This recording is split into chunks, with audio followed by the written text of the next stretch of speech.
झारखंड का जो भी विकास दिखाया जा रहा है केवल खान खदान प्रकृति का दोहन ये विकास बताया जा रहा है, जबकि झारखंड में कृषि है, झारखंड में वन है और झारखंड में लोक जीवन है। बड़े बड़े मैंने तथाकथित आधुनिकीकरण करो, उद्योग नगरी बसाओ और विकास हो जाएगा, भले लोग मर जाएं, यहाँ का जल जंगल जमीन खत्म हो जाए। संस्कृति मानवीय अगर नहीं रहेगी, संस्कृति बाजारोन्मुख हो जाएगी, मुनाफा आधारित हो जाएगी और इंसान माल में तब्दील हो जाएगा तो फिर समाज बचेगा।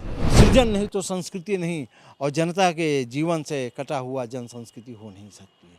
तो जनजीवन को बेहतर बनाने का, उसके अधिकार सुनिश्चित करने का, उसकी एकता को मजबूत करने के मुहिम को ही जन संस्कृति मंच अपने कला के विभिन्न रूपों से बढ़ाता है। और झारखंड जन संस्कृति मंच झारखंड की भाषा संस्कृति को लक्ष्य में रखते हुए आम जन संस्कृति के साथ एकताबद्ध करने बढ़। तो भाषा पहला हथियार बनती है, क्योंकि भाषा छीनो तो वो आदमी गुलाम बने। पूरी दुनिया में भारत को बहुलता के लिए जाना जाता है, एकता अनेकता में एकता के लिए हम लोग सब, लेकिन दक्षिण भारत में हिंदी का विरोध होता है। इसलिए नहीं होता कि हिंदी से चिढ़ है, आपने थोपा। मैंने कई बार कहा है कि मेरी मातृभाषा अपनी है, लेकिन मैं झारखंडी मातृभाषा को ज़्यादा सम्मान देता हूँ, क्योंकि मैं यहाँ हूँ और इस नाते झारखंडी मातृभाषा है, मेरी मौसी हुई और सभी जानते हैं कि माँ से ज़्यादा मौसी प्यार करती है। नमस्कार, आप देख रहे हैं द फॉलो अप। वाम लोकतंत्र के विचार पर आधारित जन संस्कृति मंच के झारखंड प्रभारी अनिल अंशुमन इस वक्त हमारे साथ मौजूद हैं। 7 और 8 मई को एक कार्यक्रम का आयोजन होना है, जहां पर झारखंड की जन संस्कृति और भाषा के संरक्षण पर आधारित जो चर्चा है वो होनी है। विस्तार से उस कार्यक्रम के बारे में हम अनिल जी से ही जानेंगे। अनिल जी, बहुत स्वागत है आपका। जो कार्यक्रम की आपने बात की, उस कार्यक्रम में मुख्य तौर पर क्या बातें होंगी, उस बारे में कुछ बताएं। झारखंड राज्य के गठन हुए लगभग 22 वर्ष अब होने वाले हैं, और ये माने सबों के लिए ही एक चुनौती का है और एक चिंता का भी विषय है कि झारखंड की जो बहुभाषीय विविधतापूर्ण जो भाषा संस्कृति है, उसका जो एक सही विकास होना चाहिए, जनोन्मुख विकास, वो काम लगभग खत्म होता जा रहा है। और इससे यहाँ की भाषा संस्कृति पर तरह तरह के खतरे नज़र आ रहे हैं। जैसे हिंदुस्तानी सभ्यता संस्कृति पर तरह तरह के खतरे बढ़े हुए हैं, पश्चिम का हमला बढ़ा हुआ है, वैसे झारखंड की भी भाषा संस्कृति पर भी तरह तरह के खतरे बढ़े हैं। और इसीलिए हम लोगों ने इस सम्मेलन का थीम दिया है कॉरपोरेट संस्कृति के खिलाफ जन संस्कृति के लिए, क्योंकि संस्कृति मानवीय अगर नहीं रहेगी, संस्कृति बाजारोन्मुख हो जाएगी, मुनाफा आधारित हो जाएगी और इंसान माल में तब्दील हो जाएगा तो फिर समाज बचेगा ही नहीं। तो जन संस्कृति मंच इन चीज़ों को लेकर कि कला जीवन के लिए हो, बेहतरी के लिए हो, इंसान को जोड़ने के लिए हो, और अभी नफरत, हिंसा और विभाजन की प्रवृत्तियाँ सर चढ़ के बोल रही हैं, उसको बुलवाया जा रहा है और उसका जरिया सबसे ज़्यादा संस्कृति ही लिया जा रहा है। झारखंड की जो सामाजिक सामुदायिक एकता थी, यहाँ भी संस्कृति के जरिए गांव-गांव में तरह तरह के चल रहे हैं धाराएं के लोगों में आपसी विभाजन, वैमनस्य, चीज़ें बढ़ती जा रही हैं। जन संस्कृति मंच, झारखंड जन संस्कृति मंच एक पुल का काम करेगा। जैसे doctor Ramdayal Munda, doctor VP Kesari सरीखे, doctor निर्मल सरीखे लोगों ने झारखंडियत को भी बचाई और आम लोकतांत्रिक समाज का जो एक अपना साझापन है उसको भी स्थापित किया। हमको लोकल भी होना है, ग्लोबल भी होना है। जिस तरह से आपने भाषाओं की बात की, ये बहुत अहम सवाल है, क्योंकि झारखंड में कई सारी जनजातीय भाषाएं हैं, उनमें से कईयों पर विलुप्त प्राय होने का खतरा मंडरा रहा है।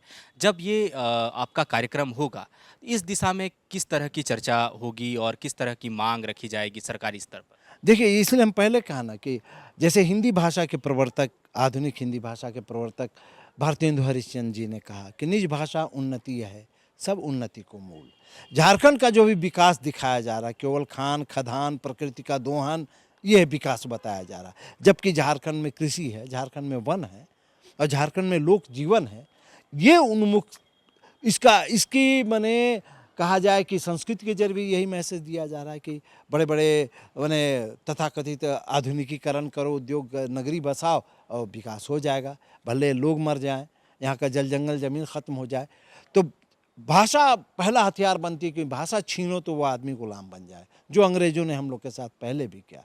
तो झारखंड की जो भाषा संस्कृति है, जैसे देश में बहुत सारी भाषाएं संस्कृति विलुप्त होने के खतरे पर, ये मुनाफा आधारित जो बाजारोन्मुख संस्कृति है, ये उसकी देन है कि चीज़ों को नष्ट किया जा रहा, नई पीढ़ी को दिग्भ्रमित करके ख़त्म किया जा रहा, लोग बेगानापन जैसा महसूस करें अपनी भाषा संस्कृति को लेकर। जैसे जहाँ तक भाषा की बात है, आप नवाजुद्दीन सिद्दीकी के नाम से परिचित होंगे, बॉलीवुड के एक बहुत मंझे हुए कलाकार हैं। उन्होंने 2 दिन पहले एक इंटरव्यू में कहा कि मैं जब शूटिंग में जाता हूँ, तो मैं देखता हूँ कि हिंदी फ़िल्म इंडस्ट्री है पहली बात, लेकिन वहाँ पर डायरेक्टर, असिस्टेंट डायरेक्टर इंग्लिश में बात कर रहे होते हैं। जो स्क्रिप्ट उनको दी जाती है, वो भी रोमन में लिखी रहती है, देवनागरी में नहीं लिखी रहती है।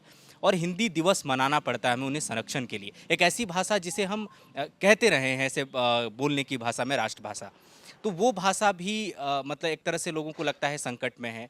तो जैसे बाजार उन्मुखी शिक्षा की आप बात कर रहे हैं, तो आपको नहीं लगता कि जब कोई भाषा ख़ास तौर पर जब उसके व्यावसायिक मतलब एस्पेक्ट से उसको नहीं जोड़ा जाए तो उनका संरक्षण करना मुश्किल हो रहा है? नहीं, देखिए, व्यवसाय चलना, जैसे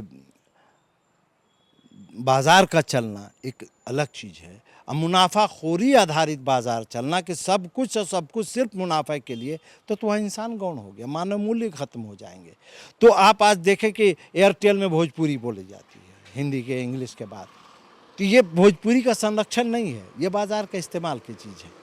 तो उसी तरीके से व्यवसाय आप सही तरीके से, मैं पहले भी कहा कि पूंजी का निर्माता मनुष्य रहा, श्रम का निर्माता मनुष्य रहा, लेकिन आज मनुष्य के हाथ में सिर्फ श्रम रह गया, पूंजी किसी के हाथ में, मालिक कोई और।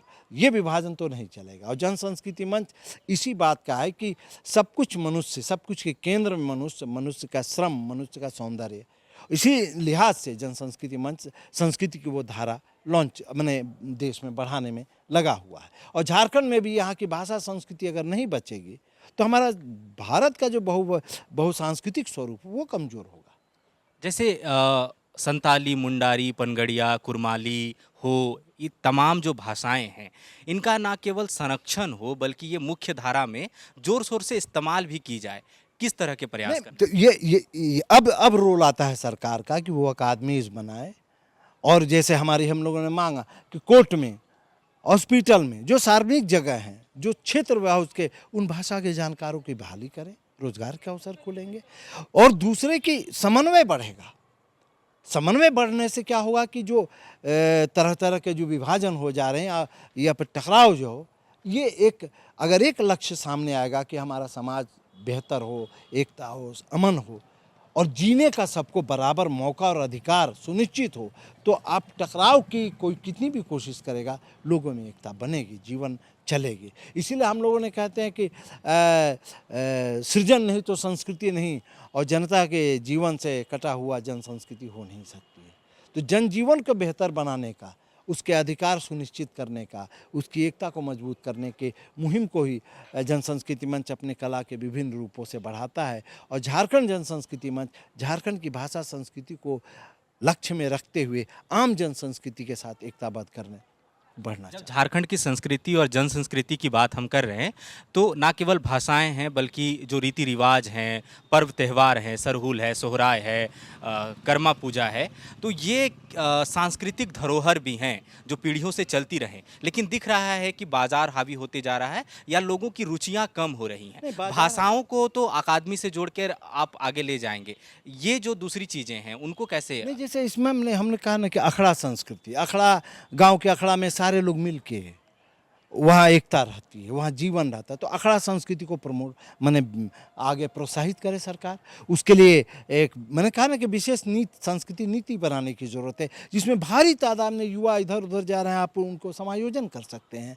और इस नाते जैसे अन्य राज्यों में हुए, उड़ीसा से या दक्षिण के राज्यों में चले जाएँ या बंगाल ही जाएँ, तो वहाँ की भाषा संस्कृति के संरक्षण और विकास के लिए सरकारें और राजनीतिक दल सभी तत्पर होते हैं। तो ये अगर संकल्प नहीं होगा तो हम फिर भी कोशिश करके संस्कृति को उसका मुकाम तक नहीं ले जा पाएंगे। तो ये सारी चीज़ें उस सम्मेलन से हम लोग एक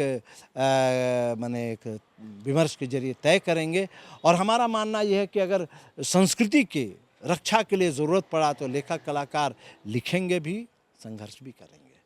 भाषाएं कई बार संरक्षित तब भी होती हैं या समृद्ध होती हैं कि उस दिशा में कुछ काम होते हैं। जैसे हम वर्षों से देखते आ रहे हैं कि मराठी सिनेमा है, उड़िया सिनेमा है, बांग्ला सिनेमा है या साउथ की कन्नड़, तमिल की जितनी सिनेमा है, वो बहुत आगे है, पुरस्कार जीत रही हैं फिल्म फेयर्स में या राष्ट्रीय फिल्म पुरस्कारों में। झारखंड में एक तो फिल्म नीति की बात कही जा रही है। श्री राम डाल्टन जैसे कुछ कुछ फिल्मकार हैं जिन्होंने हाल में स्प्रिंग थंडर जैसी एक फिल्म बनाई, लेकिन उनको संघर्ष करना पड़ रहा है उसको प्रोमोट करने के लिए भी। आप लोग कुछ कोलैबोरेशन का देख रहे हैं कि उस दिशा में भी आगे प्रयास? नहीं, आप देखें कि इसके पहले श्रीराम दांटल जी आज संघर्ष कर रहे हैं और हम लोग साथ हैं उनके। डॉक्टर विनोद कुमार जो सेंट्रल यूनिवर्सिटी से रिटायर किए हैं, आक्रांत पहली फिल्म थी जो नेशनल अवार्डी हुई, झारखंड की कहानी पर थी और झारखंड के विषय पर ही थी। और उसके बाद फिर आया आपको मंथन, जो राष्ट्रीय चर्चित रहा। तो इन अर्थों में हम कह रहे हैं कि अब यहाँ दिक्कत यही होता है ना कि अब पिछली सरकार ने क्या किया, झारखंड फिल्म बोर्ड बनाया, अध्यक्ष बना दिया अनुपम खेर को। बाहर से क्यों लाएंगे जब यहाँ प्रतिभाएं मौजूद हैं? मेघनाथ, श्री प्रकाश जैसे और भी कई लोग, बिजू टोपो जैसे लोग हैं। तो यहाँ की जो प्राथमिकता, यहाँ के जो जानने जीने वाले लोग वही बढ़ाएंगे। सरकार की जो है कि सुसंगत एक योजना बनाए और उसके लिए बजट का प्रावधान करे और सुयोग्य, जैसे रामदयाल मुंडा और डॉक्टर बीपी केसी जैसे लोगों ने एक परिकल्पना और योजना के साथ काम किया, उन चीज़ों पर सरकार अमल करे तो ये एक काम बनेगी। क्योंकि आप सही बात कह रहे हैं कि फिल्म एक आदमी की चीज़ नहीं है, सरकार को प्रोत्साहन देना पड़ेगा। और श्री राम डाल्टन की फिल्म को झारखंड सरकार को प्रमोट करना चाहिए, जो नहीं कर रहे हैं। ये मुद्दा भी हम लोग उठाएंगे। जी, संस्कृतियों और भाषाओं को लेकर एक विरोधाभास जो दिखता है कि हम जब संस्कृतियों को कहते हैं कि अलग अलग संस्कृतियां मिलती हैं तो और ज़्यादा समृद्ध होती हैं। भाषाएं संपर्क का साधन है, जितनी ज़्यादा लोग भाषाएं सीखेंगे, जितना ज़्यादा संपर्क होगा, भाषाएं भी समृद्ध होंगी। लेकिन सेम टाइम पे खतरा ये रहता है कि कहीं वो उसके प्रभाव में आकर अपना मूल स्वरूप ना खो दे। तो इस दिशा में क्या सोचते हैं? जैसे एक आप देखेंगे कि पूरी दुनिया में भारत को बहुलता के लिए जाना जाता है, एकता अनेकता में एकता के लिए हम लोग सब। लेकिन दक्षिण भारत में हिंदी का विरोध होता है। इसलिए नहीं होता कि हिंदी से चिढ़ है, आपने थोपा। जब आप कह रहे हैं कि हम लोकतांत्रिक प्रणाली के आधारित शासन है, तो आपकी मातृभाषा क्या होगी ये आप तय करेंगे, मेरा आदेश नहीं चलेगा। और हम लोग दक्षिण भारत में जब गए तो इस सवाल का सामना किए हैं और हम लोग को उनका साथ दिए कि नहीं, भाषा थोपी नहीं जाती है, भाषा एक दूसरे से संपर्कित करके एक दूसरे के आपस के आदान प्रदान से बढ़ती है। तो उसी ढंग से झारखंड में जो भाषाओं के ये टकराहट जैसी स्थिति, ये उपेक्षा के कारण हुआ, इस सरकारों की उपेक्षा के कारण हुआ। आपने कहा ना, माँ तो विश्व रैंकिंग में लुप्त होने के कगार पर है। तो वो उसको सही दिशा नहीं मिलने से वो गुस्सा तो जायज़ है, लेकिन अब उसका समाधान लोकतांत्रिक तरीका ही होगा। क्योंकि मातृभाषाएं कभी किसी की विरोधी हो नहीं सकती हैं। अगर एक माँ दूसरी माँ की हत्या विरोधी नहीं होती है। मैंने कई बार कहा है कि मेरी मातृभाषा अपनी है, लेकिन मैं झारखंडी मातृभाषा को ज़्यादा सम्मान देता हूँ क्योंकि मैं यहाँ हूँ और इस नाते झारखंडी मातृभाषा है मेरी मौसी हुई। और सभी जानते हैं कि माँ से ज़्यादा मौसी प्यार करती है। ये अंतर समझ, तो ये लोकतांत्रिक दृष्टि का हनन अगर हो जाएगा कि जिसकी जो खासियत है, जिसकी जो परंपरा है, जिसमें जो विरासत है, ये लोकतंत्र का तकाजा है कि उसका सम्मान हो, उसकी स्थापना में हमारा रोल हो। आप देखिए कि अपने अगर आप हाथ बढ़ाएंगे जैसे जोहार करते हैं तो स्वाभाविक है अगला अगला जोहार करेंगे। और इस नाते झारखंड संस्कृति मंच एक पुल बनने की कोशिश भी कर रहा है कि सामाजिक जो विभाजन या दूरी या जो हो रहा, एक संवाद हो एक मुद्दों पर कि झारखंड कैसे एक वास्तव में एक बेहतर और एक आदर्श एक समाज वाला राज्य बने। ये जन संस्कृति मंच की कोशिश है। जो कार्यक्रम आप लोग करने जा रहे हैं 7 और 8 मई को, उसमें ज़्यादा से ज़्यादा लोग जुड़ें, सार्थक और चर्चा हो, इसके लिए क्या कहना चाहेंगे दर्शक? नहीं, इसलिए हम लोग जैसे बोले ना कि हम जनता से जुड़े हुए सांस्कृतिक अभियान, क्योंकि हम मानते हैं कला कला के लिए नहीं, कला जीवन के लिए, और जीवन का आधार शक्ति जनता है, उसका श्रम है, उसका मेहनत है, उसका जल जंगल जमीन जीवन परंपरा सब कुछ है। तो जन संस्कृति मंच इसी को प्रतिनिधित्व करता है, इस आवाज़ को मुखर बनाता है। तो हम इस धारा को मजबूती के लिए बिना जनता का सहयोग किया, इसलिए हम लोग कोई अनुदान या सरकारी बिल्कुल हम लोग इसके पक्ष में नहीं रहते हैं। जिन्हें लेना है लें, हम तो जनता से लेंगे, जनता से संस्कृति लेते हैं, जनता से सहयोग भी लेंगे। चलिए, धन्यवाद अनिल जी। जी हाँ, जी ये थे अनिल अंशुमन, झारखंड जन संस्कृति मंच के प्रभारी हैं। तो आपने देखा कि 7 और 8 मई को एक कार्यक्रम का आयोजन होना है जहां पर विस्तृत चर्चा होगी झारखंड की भाषाओं पर, झारखंड की संस्कृति पर, झारखंड की जन संस्कृति पर कि उनको कैसे बचाया जाए, कैसे संरक्षित किया जाए, कैसे वो मुख्य धारा में आएँ और ज़्यादा से ज़्यादा इस पर सार्थक चर्चा हो और सरकारी प्रयास भी हों। फिलहाल हमें इजाज़त दीजिए। सहयोगी अमित के साथ मैं Suraj, the follow up Ranchi. TheFollowUp.in. Like, share, and subscribe. www.thefollowup.in